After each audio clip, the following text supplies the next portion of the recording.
Title bidiyon mu ne ba bidiyo bane na application ko yanda zamu koya muku amfani da waya ko na makamancin haka. Bidiyon mu ne bidiyo ne mai matukar amfani. Saboda a bidiyon yau na kawo muku wata makaranta ce mai matukar muhimmanci da ta bude admission ko kuma in ce scholarship ma'ana karatu kyauta. Wannan makaranta ita ce makarantar Al-Bukhari International University wanda take a kasar Malaysia a babban birnin su na Kuala Lumpur. Dan haka kafin mu fara bidiyon zan muku roko daya. Dan Allah ina roƙon ku duk wanda ya kalli wannan bidiyon ya taimaka ya share. Ko da ya burge ka kana so ka cike kafin ka danna cikewa ka je ka dan yi shiya saboda yan uwanka su amfana. Idan kuma kai ka gama digiri ma ko kana masters ko ka gama doctora ko kuma ma dai baka buƙatar ka ci gaba da karatu to dan Allah ka yi shiya watakila wasu su amfana su yi. A ta dalilin ka mutum ɗaya idan ya samu admission ya tafi karatu kyauta watakila Allah ya baka ladan da ba za ka taɓa mantawa da shi ba duniya da lahira. Jami'ar Al-Bukhari wasu da yawa daga cikin ba san su ba watakila kuma wasu a cikin ku sun santa. Wannan jami'a ɗaya ne daga cikin manyan masu kuɗin ƙasar Malaysia ya buɗe ta misali kamar a Najeriya mu ce Dangote ko wani makamancin haka. Burinsa na buɗe wannan jami'a shine ya bude ta ne kawai kamar sadaqatul jariya ga mahaifiyarsa,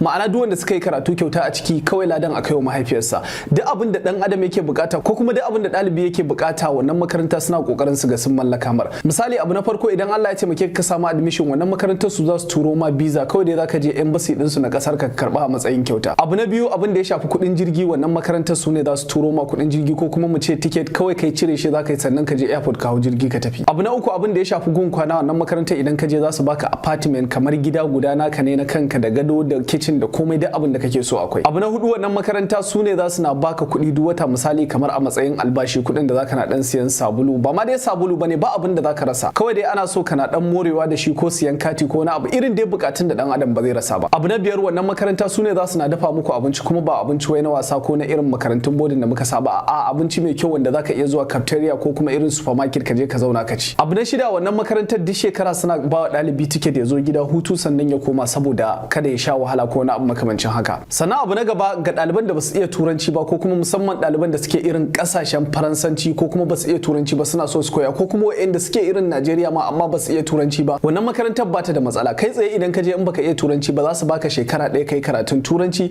sannan daga baya kawai sai ka fara karatun jami'a. Dukkan kusa-kusan da kuke so na boko tun daga kan kwamfuta da injiniyarin da waye duka suna da shi sannan irin kamar yan Arabic za ku iya cikewa saboda suna da Islamic studies da sauran abubuwa makamantan haka. A takaice dai wannan jami'a duk wani ɗalibi da yake son ya yi karatu a ƙasar waje ko kuma ya samu dama musamman suna biyan albashi ko na abu makamancin haka zaɓi ne da yana da matukar muhimmanci ga kowane ɗalibi. Da haka ina ba da shawara ga duk wani ɗalibi da yake so ya ci gaba da karatunsa hatta wanda ma baya so ya ci gaba da karatu wannan dama ce wataƙila daɗin abin da ya sa ba ma so mu ci gaba da karatu irin rashin kuɗi ne ko na abu makamancin haka to wannan dama ce. Da haka dai ganin yadda ake rijistar wannan makarantar ku biyo mu cikin wannan bidiyon ku. Da fara idan kuna kallon bidiyon kamar haka za ku zo nan wajen kamar yadda kuke gani daidai kan sunan bidiyon nan kawai sai ku danna shi kuna danna shi za ku ga link nan ya bayyana kai tsaye sai ku danna shi ko kuma ku zo nan gun comment din farko a nan ma za ku ga link din ya bayyana to ko ma dai ina ne ko ina ne kawai za ku danna misali mu bari mu zo mu danna kawai kuna zuwa kawai sai ku zo ku danna link din nan kamar haka. Okay kamar yadda kuke gani bayan mun danna ya bude mana wannan ita ce fuskar da zai kawo mana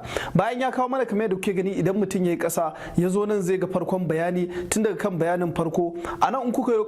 kasa za ku ga sharuɗan da makaranta take so da sauran abubuwa makamantan haka sannan idan kuka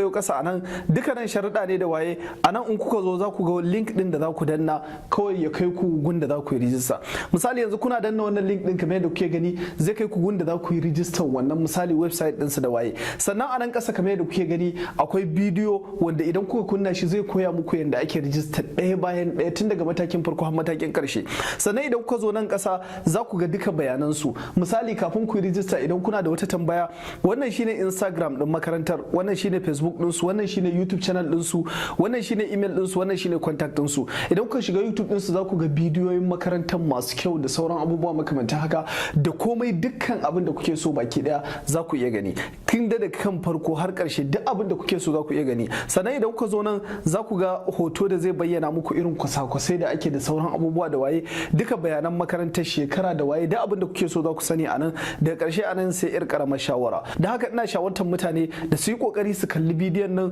ko kuma idan suka je rijista suka samu wata matsala su zo su tuntubi makarantar ta wannan ɗaya daga cikin nan ko ta Instagram ɗinsu ko ta Facebook ɗinsu ko ta YouTube ɗinsu ko ta email ɗinsu ko ta contact ɗinsu sannan kamar daga nan idan mutum ya fahimci komai sai zo ya danna link ɗin nan ya rijista sannan ni abin da nake ƙara bada shawara wayanda suke amfani da irin ƙananun wayoyi ba dole musu rijista ba amma abin da nake so shine ku ɗauki link ɗin ku je ku kai wa masu kafe ku ce su su muku rijista, saboda wajen scanning din takardu da sauran abubuwa makamanta haka su masu cafe din za su fi ku iyawa sama da waya. To don haka dai a takaice wannan shine komai da ya shafi wannan makarantar da kuma dukkan bayanai da ya kamata ku sani. Sannan idan ma bangaren Malaysian bai muku ba, to ko idan ku ga makarantawa ku yo kasa anan za ku ga wasu scholarship din da ke muna dorawa, ba dole kun sani ba, kamar nan da kuka gani ta Malaysia, in ka zo nan za ku ga sunan su Turkiya, kamar da kuka gani wannan ta Turkiya ce, ga ta nan wannan ta Saudiya ce ga wanda suke son karatun Larabci da sauran abubuwa. Sannan wannan ma duka scholarship ne na kasashen waje, to don haka za ku iya duba su sai ku zaɓo wanda suka muku. Kamar yadda kuka gani wannan ita ce cikakkiyar hanyar da dan adam zai iya rijista a wannan makarantar.